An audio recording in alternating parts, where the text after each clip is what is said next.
আপনাকে একটা প্রশ্ন করতে পারি? আমি জানি আপনি কি প্রশ্ন করবেন। আমি হচ্ছে ইমরান, মাত্র MBA পাশ করেছি, ঢাকায় থাকি, ব্যাচেলার। গ্রামে মা আছে আর ছোট একটা ভাই আছে, 5টা টিউশনি করাই। টেকনিক্যালি আমি এখনো বেকার।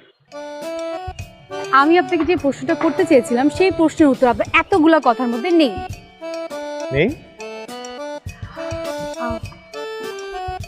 আমি আসলে বলতে যাচ্ছিলাম যে আপনি কি এনগেজড? হ্যাঁ হ্যাঁ, হ্যাঁ, আমি আপনার সাথে এঙ্গেজ। মানে মানে এই মুহূর্তে আমি আপনার সাথে কথা বলায় এঙ্গেজ।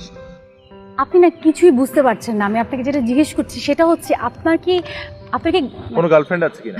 রাইট। না, আমার কোনো গার্লফ্রেন্ড নেই। আরে আমি টিউশনির ফাঁকে বই পড়ারই সময় পাই না, আমার গার্লফ্রেন্ড থাকবে কোত্থেকে? আর কোনো বোকা মেয়ে এই দুনিয়াতে নেই যে আমার মতো একটা বেকার ছেলের সাথে প্রেম করবে। আচ্ছা, আছে? আপনার নাম্বারটা দেওয়া যাবে? যাবে, কিন্তু আরো 2বার সাক্ষাতের পর। It's okay. আচ্ছা ঠিক আছে, আমি আমার নাম্বারটা আপনাকে দিচ্ছি। This is my card. আপনি ব্যাংকে চাকরি করেন? আগে বলেননি যে।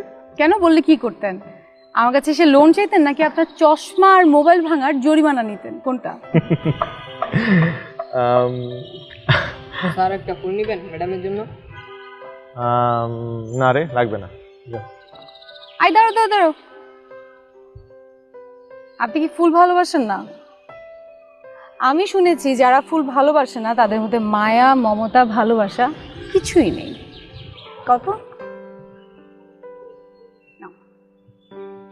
বাস্তবতা কিন্তু অনেক ভিন্ন। এসব ইমোশনাল ডায়লগ দিয়ে তো জীবন চলে না। আমার ফুল কেনার আগে এখন চিন্তা করতে হয় পকেটে টাকা আছে কিনা। চাকরি করেন তো, একটা বেকার যুবকের যন্ত্রণা বুঝবেন না। এই ফুলের টাকা দিয়ে আমার 2টো ডিম কিনে একবেলা খাওয়া কভার হয়ে যায়। নিন, এই ফুল দুটো বিক্রি করে 2টো ডিম নিয়ে বাসা যান, তাহলে আপনার একবেলা কভার হয়ে যাবে। ধরুন।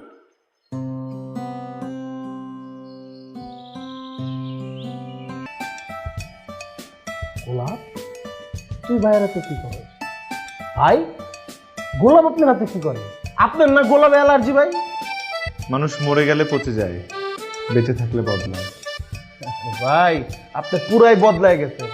আজকে আপনার হাতে গোলাপ, কালকে থাকবো ক্যাকটাস, তারপরের দিন থাকবো কাঁঠাল। কাঁঠাল আমার খুব প্রিয় রে।